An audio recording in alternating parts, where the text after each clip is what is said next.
राजस्थान में हर सीट पर दिखाई दे रही है बीजेपी में बगावत। मोदी शाह परेशान। जेपी नड्डा की कोशिश भी नहीं हो पा रही सफल।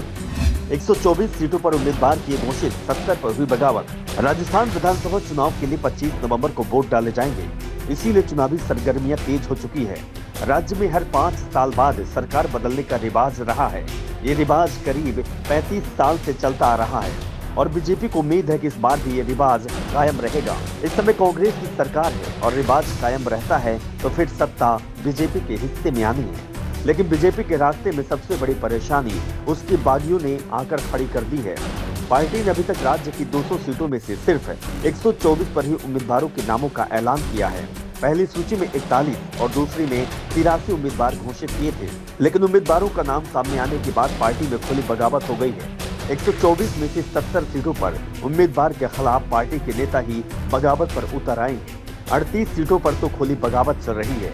उम्मीदवार को काले झंडे दिखाए जा रहे हैं, जमकर नारेबाजी चल रही है। हालात ये है कि पार्टी ढंग से चुनाव प्रचार ही शुरू नहीं कर पा रही है।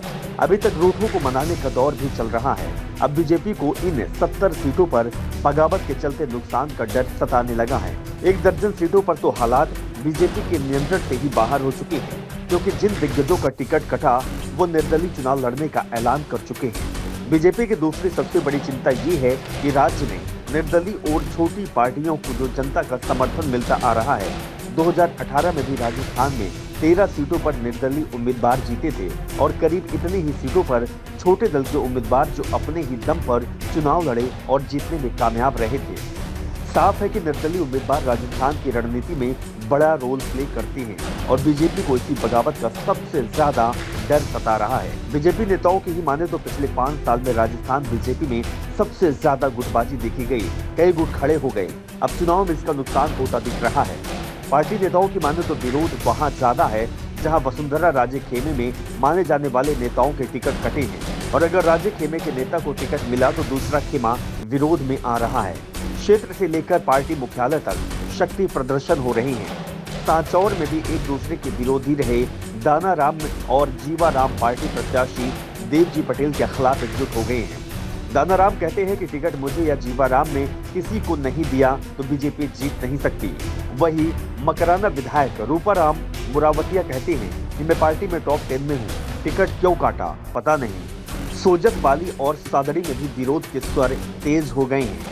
दूसरी ओर वसुंधरा कैंप के कई दिग्गज नेताओं के टिकट अभी तक क्लियर नहीं हो पाए हैं, जिसमें देवी सिंह भाटी, बाबू सिंह राठौर, चंद्रकांता मेघवाल, अशोक परमानी, प्रभुलाल सैनी, अजय सिंह किल्लक, यूनुस खान, सुरेंद्र पाल, टीटी डॉक्टर, राम प्रताप सिंह, करीब 2 दर्जन नेता शामिल हैं। बीजेपी की पहली लिस्ट में 41 उम्मीदवारों के नाम थे और सबसे ज्यादा विरोध भी उन सीटों पर दिखाई दिया जहां बीजेपी ने पहली सूची में उम्मीदवार घोषित किए थे, क्योंकि अधिकांश सीटों पर नए उम्मीदवार दिए गए थे, जिस कारण से पुराने दिग्गज नेताओं की ओर से खुली बगावत का ऐलान किया गया है। 41 में से करीब 25 सीटों पर बगावत के सुर सुनाई दिए। पार्टी ने हालात को संभालने के लिए दूसरी सूची में ज्यादा बदलाव नहीं किया और अधिकांश पुराने उम्मीदवार ही मैदान पर उतार दिए। दरअसल पार्टी को जो फीडबैक मिला था उससे साफ था कि अगर ज्यादा प्रयोग किया गया तो पार्टी को राजस्थान में जबरदस्त हार का सामना करना पड़ेगा, और पार्टी ने इसके बाद राज्य में बड़ा प्रयोग करने की कोशिश बंद कर दी। लेकिन जिस तरह से राज्य में पार्टी उम्मीदवारों के खिलाफ बगावत चल रही है उससे हाईकमान को चिंता में डाल दिया गया है। Bureau report, the Navdarpan news.